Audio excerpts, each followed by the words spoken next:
Hello, everybody. Thank you for coming and listening to Jodicus Talks a Lot. I have my son here who has his own channel. I'll link to that in the description in case you want to hear him ask people for subscribers constantly. And he'll share other interesting things. He does a lot of gaming on that as well. But this morning, it is 2 days until his 8th birthday, and we are I'm at home preparing for his party, which is tomorrow, and I was going to tell him as part of my 40 before 40, this is video 4, I want to tell him my best travel story ever. And if you hear that that puppy whine, that's Ruffles who wants more attention. He'll probably make a cameo at some point.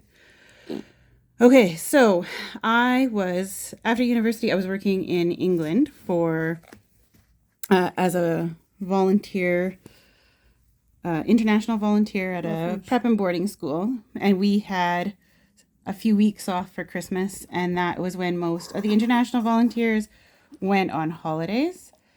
And I had a friend who was studying, she was doing a year abroad, her 4th year of university abroad before she finished up in her final year. And she was at Salamanca in northwestern Spain that had a language school. So there were people there from all over the EU that had come there for a year or so to learn Spanish. And I was like, I'll come visit you for a weekend right after the school lets out. And I went to visit her. And it was so awesome. It was the first time where I was surrounded by people who all spoke different languages, and we all were working on our Spanish. And they were so good at it. They had 4 months. That's where my mom learned Spanish. I learned Spanish in high school. I did it by correspondence. And then in university, I did in-class lessons. That's why on movie night, when we say, instead of we get to say no on some, we get to say vetoes. We get vetoes. I think that is a Latin one, not Spanish, but I don't know. I could be wrong. Latin. Which we actually know a couple words from different languages. Yeah. Also, I've made up my own language. I also have brainwaves with turtles. So back to my story. I went to visit her in Salamanca, and that was fly into Madrid, take a bus to Salamanca, and I did that. I stayed overnight, and then after the second or third night, I was going to take a bus back to Madrid and catch my following flight to Marrakesh, where I was going to go on a 10-day holiday tour of Morocco. And I woke up on time, I got to the bus on time, but it was snowing, and northern Spain, even in December, was not used to snow. It was like their first snowfall of the year, and the bus had to go slower, and there was more traffic, and I kept checking the time. I'm like, I know it takes 45 minutes from the bus station to get to the airport. Am I going to have enough time? And I got to the bus station late, but I caught the train right away, ran to the train, and then I made it to the airport, and I was like, okay, it's not supposed to leave until this time, which is half an hour away. And I ran to my gate, and I'm sorry, that plane is already boarded, so your €300 round trip to Marrakesh is no longer valid. Because I was late. Mom, turn the camera around so that they can see me do the sprinkle.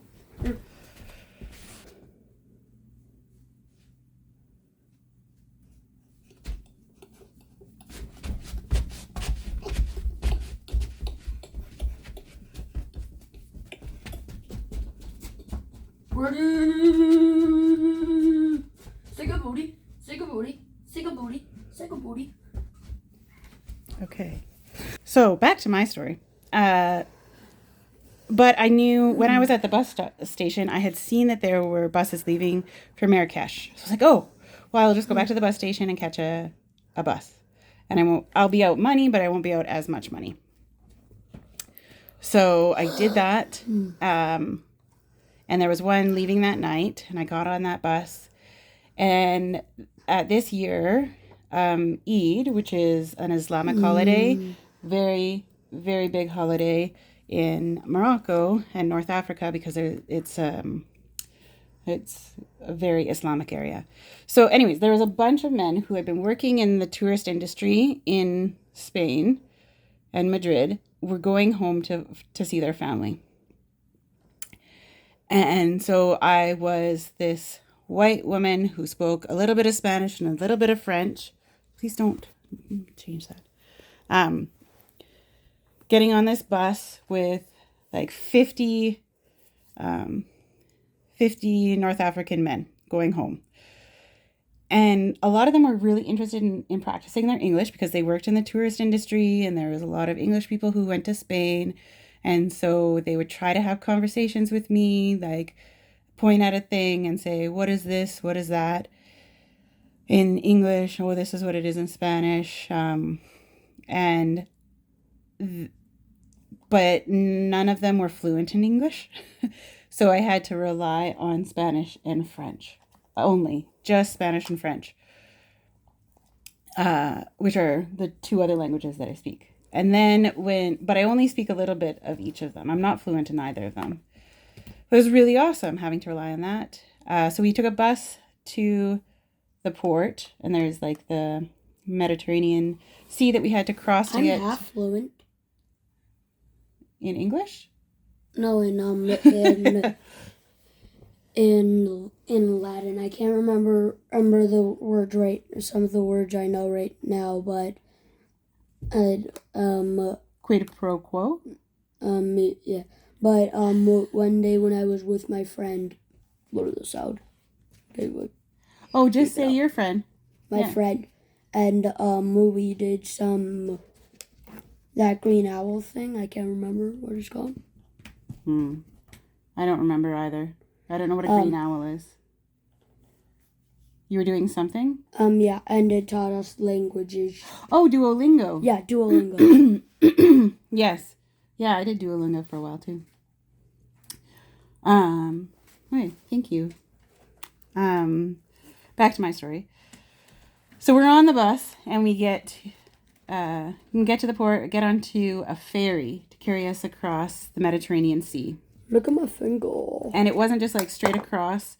We had to like go from the southeast of Spain down to like the eastern north of Morocco. Anyways, it was a long ferry ride, and there were, talking with lots of people.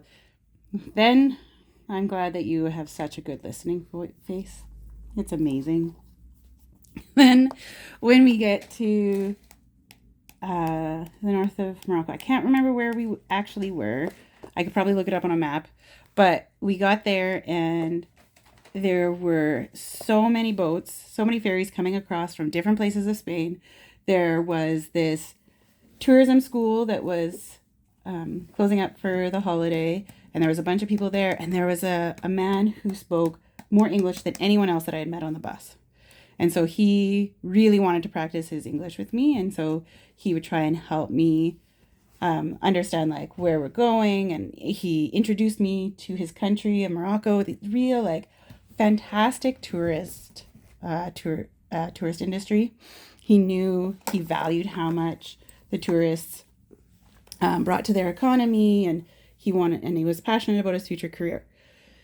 And he introduced me to a woman that was also going to Marrakesh, an elderly woman who was going home to Marrakesh, and she agreed to watch over me. This young white woman, take care of her. And so then I cloned her. He was trying to flirt with you. I think he was being friendly. It wasn't flirtatious, really. But maybe I was a very friendly person. Yeah. And how many heartbreaks each with a man have you said you've had a bit before? Like 7? I don't know that I've ever told you exes? how many heartbreaks I've had. I don't have that, like, She's told me before. She said she had 9 or 7. That's not true.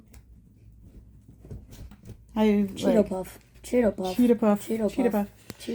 Anyways, Cheeto Puff. that wasn't what I was interested in at that point. At that point, I wanted to go and see a different country. And at that point, too, Morocco was on a different continent. It was my 3rd continent that I'd ever been to, which was very exciting. And considering that I've only been to 3 continents, it's still very significant. So I followed this woman. Counting this one or not? Yeah, counting North America. We had very few stops from the port to Marrakesh, and when we did stop, she got a tea, and it was the Moroccan mint tea, which was something Morocco is very well known for. It's a very sweet tea. You would love it. It's probably as much sugar as there is mint in it, but you have to pour it from high above so that it aerates as it comes down. And it was very good. She was a very kind woman. She showed me that. She did not speak any English, Spanish, or French. So any of the languages that I could get by. What language did she speak? Berber, which a lot of the people in North Africa Shout out to Mason Tiberius Locke. A lot of the people in North Africa speak French and Berber and English. Okay, so Berber would be their first language, and then they would speak French because that is the government language, and then they would speak English because of the tourism. Mom? Yeah, we're getting to the climax. I've been helped by all these strangers along the way. Are you ready to hear like the final punch? Okay. So we get into Marrakesh at 4 a.m. and this is a huge busload of people all going home. They know where they're going. It is pitch dark out. I could barely tell that we were actually in a city. And although I do remember going by Casablanca made me think of Detroit. It was so concrete. I've never been to Detroit. No, but I thought that it would. That's what Detroit would look like. And I have never been to Detroit, but one of my favorite YouTubers live in Detroit. Yeah, my PB&J. Okay. I think they live in Detroit. Well, at least they like the Tigers, so I think they live in Detroit. Yeah. But shout out to Blue Jays. Yeah. Let's go Blue Jays. Let's go Blue Jays. Let's go Blue Jays. Let's go Blue Jays. Okay, back to my story. Let's go Turtles. It's 4 a.m. The woman just kind of like up and leaves. She probably said goodbye to me and I didn't understand. I'd been on the road for 39 hours at this point. And